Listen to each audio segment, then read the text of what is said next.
दोस्तों, गैंगस्टर विकास दुबे का कल पुलिस ने एनकाउंटर कर दिया। ये वही विकास दुबे है जिसने बेरहमी के साथ कानपुर में पुलिस वालों का कत्ल किया था और फरार था। खैर, इसके बाद बहुत सारी बातें जो है सोशल मीडिया पर मैंने देखी, जैसे कि ये एनकाउंटर फेक है, पुलिस को कोई राइट नहीं है ऐसा एनकाउंटर करने का, इस तरह की तमाम चर्चाएं। बहरहाल, आज के वीडियो में आपसे यही बात करने वाला हूं कि आखिर ये एनकाउंटर शब्द है क्या, पुलिस को क्या राइट्स हैं एनकाउंटर करने के, किन कंडीशंस में एनकाउंटर किया जाता है, और विकास दुबे का मामला क्या था, थोड़ा सा फोकस करने की कोशिश करेंगे। तो दोस्तों, मैं आपका दोस्त फरहान। आगे बढ़ने से पहले आपसे ये गुजारिश है कि आप इस वीडियो को लाइक कर दें, कमेंट करके अगर कोई क्वेश्चन हो तो आप पूछें, और ज्यादा से ज्यादा शेयर करें ताकि लोगों को जानकारी हो जाए। और बिल्कुल स्किप मत कीजिएगा, लास्ट तक देखिए, बहुत ही इंफॉर्मेटिव वीडियो होने वाला है। तो दोस्तों देखिए, सबसे पहली बात हम समझते हैं पहले एनकाउंटर को होता क्या है, उसके बाद विकास दुबे की तरफ बढ़ेंगे। एनकाउंटर देखिए, जो शब्द है ये सीआरपीसी, जो कि दंड प्रक्रिया संहिता जिसे बोलते हैं, जिसके आधार पर प्रोसीजर बताए गए हैं कि किस तरह से पनिशमेंट दिए जाएंगे और पुलिस एक्टिविटी क्या होगी, उसमें कहीं भी एनकाउंटर शब्द का प्रयोग नहीं किया गया। तो अब जब प्रयोग नहीं किया गया तो एनकाउंटर ये शब्द कहां से आ गया, पुलिस कैसे कर देती है एनकाउंटर?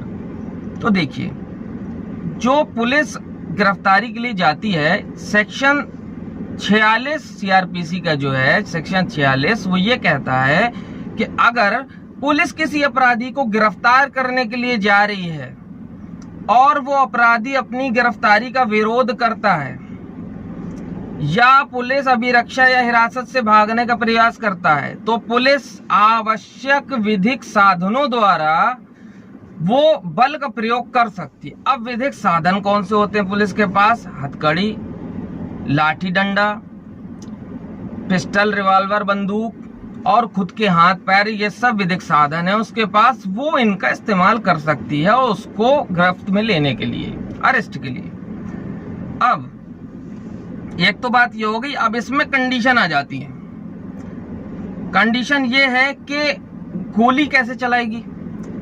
अगर कोई भी ऐसा अपराध का दोषी है जिसको गिरफ्तार करने पुलिस जा रही है और उसने ऐसा अपराध किया है जिसकी सजा या तो मृत्युदंड है या आजीवन कारावास है, या तो मौत की सजा है या उम्र कैद, अगर ऐसा गुनाह है जिसके लिए अपराधी को अरेस्ट करने जा रही है पुलिस, तो उस केस में अगर वो भागने का प्रयास करता है या गिरफ्तारी से बचने का प्रयास करता है, विरोध करता है, तो उस कंडीशन में उसके ऊपर गोली चला सकती है पुलिस। उसके अलावा कितने भी गुनाह हैं उसमें पुलिस को फायर करने का या गोली चलाने का अधिकार नहीं है। कौन से दो गुनाह? एक मौत की सजा, एक उम्र कैद। ये दो गुनाह अगर मतलब गुनाहों की सजा है, और अगर ऐसा कोई गुनाह किया है उसने जिसकी ये दो में से कोई एक सजा है, तो अगर वो विरोध करता है, भागने का प्रयास करता है पुलिस हिरासत से, तो पुलिस गोली चला सकती है। अब चोरी के मामले में गई है पकड़ने के लिए, गोली नहीं चला सकती, वो बाकी साधनों का प्रयोग कर सकती, डंडा का, हाथ पैर का, पकड़ के मार सकती, पीट सकती, सब कर सकती, गोली नहीं चला सकती, क्योंकि इसकी जो सजा 3 साल की है। तो 2 सजाएं से मौत की सजा और या उम्र कैद, ऐसा अगर कोई अपराध है तो ये गोली चल सकती है। अब एक बात तो ये हो गई। दूसरी चीज जिसका प्रयोग सबसे ज्यादा होता है, पुलिस एनकाउंटर करती है, उसके पीछे जो एक्ट फॉलो किया जाता है वो क्या है मैं आपसे बता दूं। भारतीय दंड संहिता, इंडियन पिनल कोड की धारा 80 ये कहती है कि कोई भी एक्ट अपराध नहीं है अगर वो सद्भावना पूर्वक किया गया हो, यानी सद्भावना में किया गया हो, किस उसके पीछे कोई आपराधिक इंटेंशन ना हो, ठीक है, किसी भी तरह का मतलब इलीगल फॉलोइंग ना हो उसमें, ठीक है। तो उस कंडीशन में अगर कोई विधिपूर्ण कार्य किया गया है, विधिपूर्ण तरीके से किया जा रहा है, या अगर दुर्घटनावश हो गया है और उसके पीछे कोई इंटेंशन नहीं था, तो वो अपराध नहीं है, ठीक है। ये 2 बातें पहले आप समझ लीजिए। अब चलते हैं विकास दुबे केस की तरफ।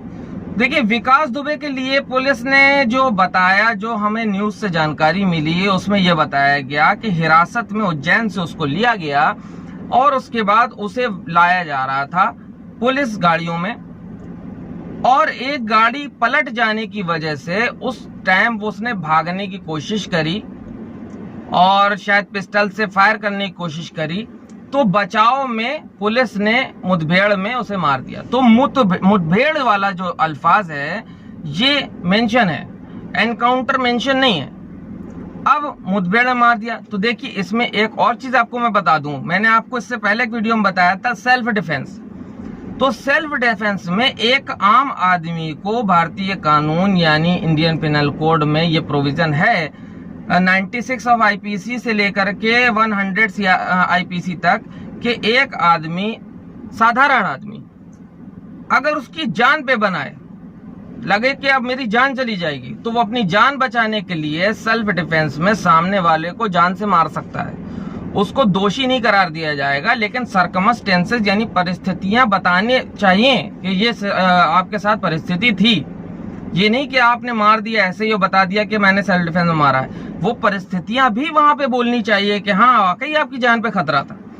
तो जब आम आदमी को एक ये राइट मिला हुआ है, तो एक लोक सेवा के पुलिस है, वो भी तो एक इंसान है, उसको भी ये राइट मिला हुआ है। अब आप इसको अगर दूसरे नजरिए से देखें तो आप बात सिर्फ इतनी समझो, एक ऐसा गैंगस्टर जिसने कानपुर में 8 पुलिस वालों को मौत के घाट उतार दिया, वहां तो वो इंटेंशनली नहीं गए थे एनकाउंटर करने के लिए ना। तो ये मुमकिन नहीं हो सकता क्या कि वहां पर उसने मौका पा करके पिस्टल छीन के तान करके उसको फायर करके मतलब भागने की कोशिश की होगी उसने, हो सकता है कि हो।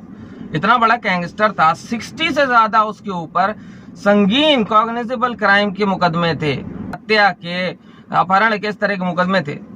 तो ऐसा व्यक्ति कर सकता है। तो उस केस में पुलिस ने सेल्फ डिफेंस में आकर के सामने वाले को गोली मार दी, ठीक है, फेस टू फेस मुठभेड़ हो गई, गोली मार दी, वो मर गया, एनकाउंटर हो गया।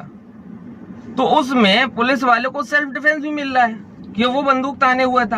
अब अपराधी के हिरासत से भाग रहा है तो वो बंदूक खाली दिखा के तो भागेगा नहीं, मार भी सकता था। तो एनकाउंटर कर दिया, गोली मार दी। यहाँ पे धारा 80 जो मैंने आपसे बताई ये फॉलो होती है। सद्भावना पूर्ण कार्य किया जा रहा था, उसको उससे लेकर के आ रहे थे हिरासत में। उसके बाद दुर्घटनावश हुआ, गाड़ी अचानक से पलट जाती है, उसमें वो भागने की कोशिश करता है। कोई इंटेंशन नहीं था पुलिस वालों का कि उसको ठोकना है। मैं आपसे अभी से बता रहा हूं ये सारी चीजें, मैं श्योर शॉर्ट नहीं कह रहा हूं, मैं खाली आपसे कंडीशंस बयान कर रहा हूं। कोई इंटेंशन भी नहीं था मान लीजिए पुलिस का। अब वो भागने की कोशिश करता है, सीधे आ जाती है सीआरपीसी की धारा 46। अगर कोई ऐसा अपराधी जिसके ऊपर मौत की सजा या उम्र कैद का जुर्म का आरोप हो तो उसके ऊपर गोली चला सकती है। तो ये फॉलो हो रहा है। अब सेल्फ डिफेंस भी फॉलो हो रहा है। ये कंडीशन जो दुर्घटना वगैरह वाली लगी है धारा 80 की, उन्होंने सामने वाले को ठोक दिया, वो मर गया, एनकाउंटर हो गया। अब पुलिस ने इसको सच में एनकाउंटर किया है या फर्जी एनकाउंटर किया है, जैसी अफवाहें चल रही हैं, तो आप ये बात समझ लीजिए कि ये हम और आप नहीं कह सकते, ये काम है कोर्ट का। ये कोर्ट डिसाइड करेगा।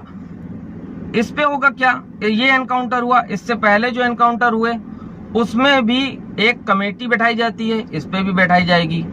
वो कमेटी इस पे इन्वेस्टिगेशन करेगी, जांच टीम जो होती है, तो जांच अधिकारी इस पे जांच करेंगे। वो रिपोर्ट जो एक अपनी बनाएंगे, उस रिपोर्ट को वो न्यायालय में सबमिट करेंगे।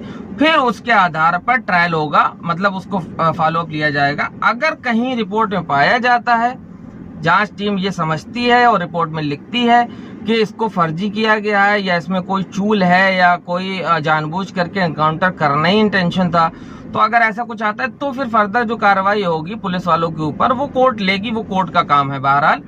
लेकिन जो कंडीशंस फॉलो होती हैं एनकाउंटर की, तो वो यही होती हैं और इन्हीं कंडीशंस का प्रयोग किया जाता है एनकाउंटर में। एनकाउंटर कोई शब्द नहीं है लॉ में, आप बात ये समझ लीजिए।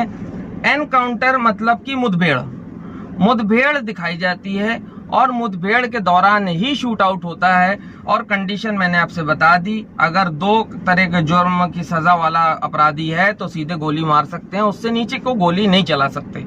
एनकाउंटर मतलब मुठभेड़ भी नहीं हो सकती, ठीक है, उसके ऊपर लाठी डंडे का बल प्रयोग कर सकते हैं। तो हर तरीके का बल प्रयोग पुलिस वाला कर सकता है। अगर हिरासत का विरोध करता है, गिरफ्तारी का या भगने का प्रयास करता है, तो विरोध हर तरीके से किया जा सकता है। तो एक बात ये हो गई, और कंडीशन आपको बता दी, सद्भावना पूर्वक, दुर्घटनावश और ये सारी चीजें।